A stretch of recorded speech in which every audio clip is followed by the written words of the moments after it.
ይሄንን የመሰለ ሁለት በአንድ የአቡጀዲ ከረጢት እንዴት እንደሚያምር አያችሁት? ብትፈልጉ በማንጠልጠያው ብትፈልጉ በሸምቀቆ እንዲሁም ደግሞ ማሰሪያውን ከታች ካደረጋችሁት እንደ ቦርሳ ማነገቱላ ትችላላችሁ። ይሄንን ቆንጆ ከረጢት አብረን እንሰራለን። እንኳን ሰላም መጣችሁ ውድ ቤተሰቦቼ። ለዚህ ቤት አዲስ የሆናችሁ ሰብስክራይብ እያደረጋችሁ አሁን ምንድነው የምናደርገው? ወደ ጎን ያለው 80 ሴንቲሜትር ወደ ታች ያለውን 50 ሴንቲሜትር የሆነ አንድ ጨርቅ እናዘጋጃለን። መጀመሪያ ማለት ነው አንድ ነው የምናዘጋጀው። ለዚህ ቤት አዲስ የሆናችሁ ሰብስክራይብ ይደረግ፣ ቪዲዮን ደግሞ ላይክ አድርጋችሁ ትጀምሩት። ይበጃል፣ ይጠቅመዋል የምትሉት ሰው ሼር ይደረግ። ውድ ቤተሰቦች እኔ ይሄው ከአፍሪካ ጨርቅ ጋር ሚክስ አድርጌ ነው የምሰራው። እናንተ እንደፈለጋችሁ።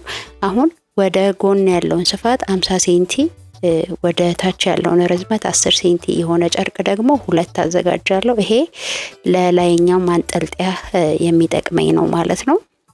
ኦኬ እናንተ ሙሉ በሙሉ በአቡጀዲ ብቻ መስራት ትችላላችሁ። ይሄኛው ደግሞ ወደ ታች ያለው ርዝመት 10 ሴንቲሜትር ወደ ጎን ያለው ስፋት ደግሞ 80 ሴንቲሜትር ነው የሚያስፈልገን። እኔ ግን ተረፍ አድርጌ 85 አድርጌ ነው የቆረጥኩት። ቆርጬ አወጣዋለሁ ብዬ ስላሰብኩኝ የሚያስፈልገን ግን 80 ሴንቲሜትር ብቻ ነው። ይሄኛውን ደግሞ በኋላ ለሸምቀቆ ነው የምንጠቀምበት። ወደ ጎን ያለው ስፋት ሜትር ከ60 ወደ ታች ያለው ርዝመት 6 ሴንቲሜትር ነው። አሁን ወደ ስፌታችን እንሄዳለን። ውድ ቤተሰቦች አብራችሁን ቆዩ።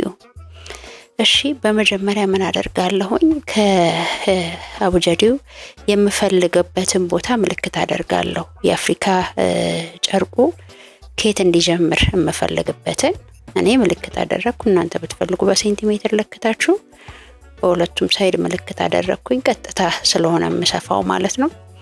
በአንደኛው ጎን በኩል ከረጢታችን ፎልድ ነው፣ በድፍን ነው የሚሆነው ማለት ነው። እሺ ቸትችን አስተካክላታለሁኝ። በጣም ቀላል ነው፣ ያምራልም፣ ላያያዝም ምቹ ነው። ያው እኔ እንደማደርገው እቺ ስክሪፕቶ ምልክት ያደረኩባት ጋር እንደዚህ አያያዝና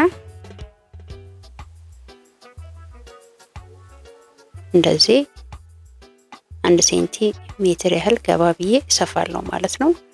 እናንተም እንደዚህ መስፋት ትችላላችሁ። ከፈለጋችሁ ብቻ ነው የአፍሪካን ፕሪንት ጨርቅ መጠቀም።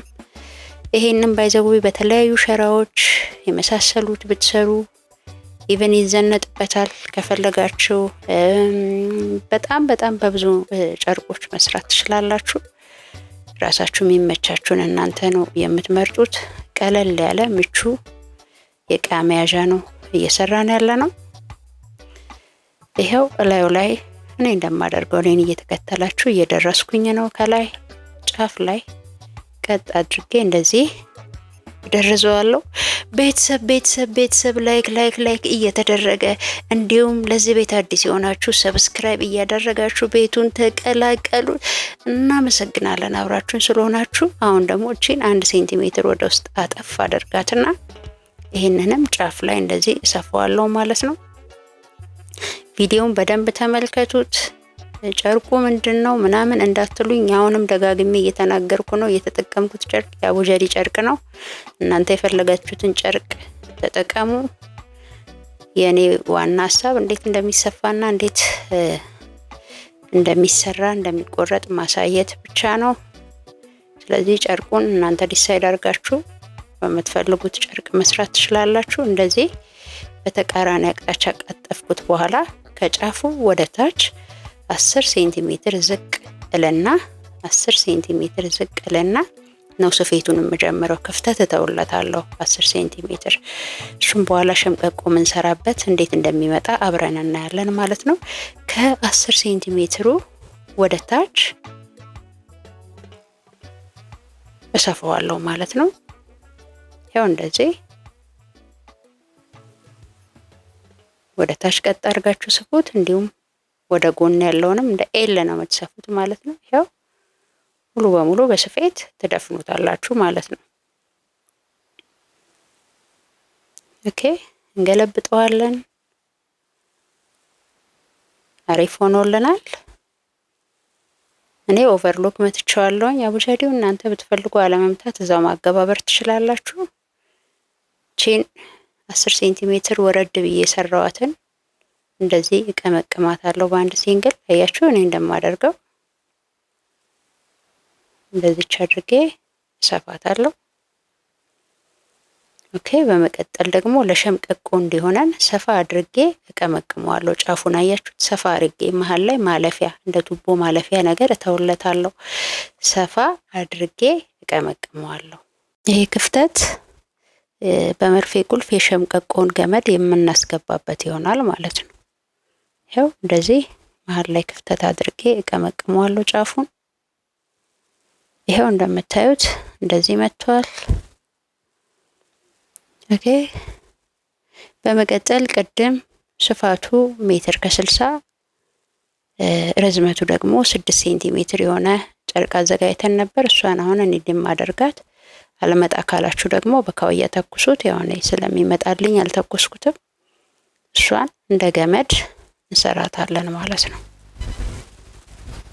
አለመጣ ካላችሁ አንዳንዴ ጀማሪ ከሆናችሁ ላይ መጣላችሁ ይችላል።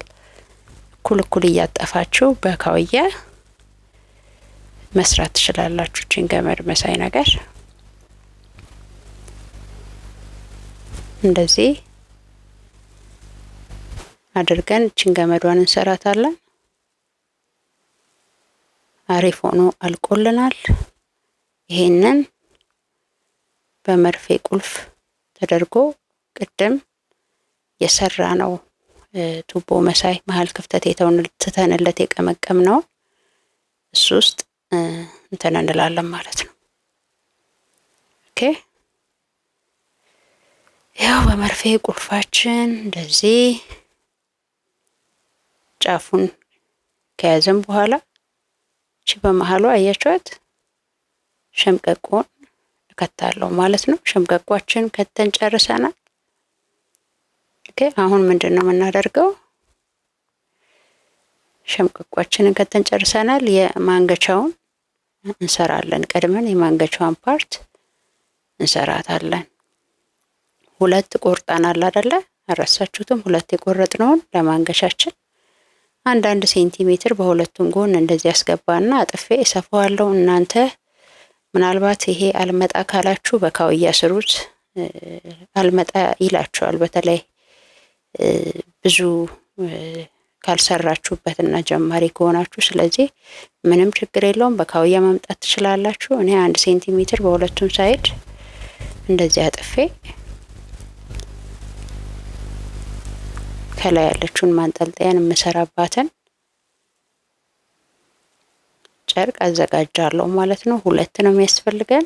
ይሄው እንደዚህ ሁለቱን አዘጋጅቻለሁ። በመቀጠል ስራ የሚሆነው እናንተ እንደ ፍላጎታችሁ ማንጠልጠያዋን የምገጥምባትን ቦታ በሁለቱም ሳይድ ምልክት አረጋለሁ።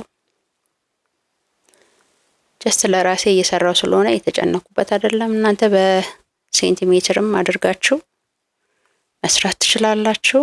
አሁን እንደማደርገው እንደዚህ ስክሪፕቷ ምልክት ላይ አድርጓት። መጀመሪያ ወደፊት ስፉት፣ ከዛ ወደ ኋላ ገልብጡት ወደዚህ፣ ከዛ መስቀለኛ ስፉት። የሆነ መስቀለኛ ነው እየሰራሁት ያለሁት በደንብ እንዲይዝ። ከዛ መርፌ እስባለሁ ሳልበጥስ ክር። አሁንም እሰፋለሁ። ከዛ ወደ ኋላ እመለሳለሁ፣ ገለብጠዋለሁ። ከዛ ክሪስ ክሮስ ወይ ደግሞ መስቀለኛ እንደዚህ አድርጌ እሰፋዋለሁ። አሁን እንዴት እየሰፋው እንደሆነ በደንብ ላቅርብላችሁና አዩት። በደንብ ላቅርብላችሁና እንዴት እየሰፋውት እንደሆነ በደንብ እንዲገባችሁ በደንብ ላሳያችሁ። አሁን በደንብ ተከተሉኝ። አያችሁት? ይሄው ከዛ ወደ ኋላ ከዛ እንዲሽ ገለበጥኳት። አያችሁት? እዛችሁ ሳልበጥስ መስቀለኛ ነው ወደፊት ወደ ኋላ እያልኩ የሰራሁት። እሱ ለምን ይረዳናል? እቺ እንትኗ ማንጠልጠያዋ እንዳትበጠስ ቶሎ እንዲጠናከር ስፌቱ ይረዳናል። ይሄው እዛ ወደ ኋላ እቺን ገለብጣለሁ። አያችሁት? በቃ በቀላሉ ክር ሳልበጥስ ምን ሳልል ይሄን የመሰለ ሰርቻለሁ። የኔ ውድ ቤተሰቦች እየሰራችሁ ተጠቀሙበት። በሌላ ጠቃሚ ቪዲዮ እንገናኛለን። ባይ ባይ ባይ።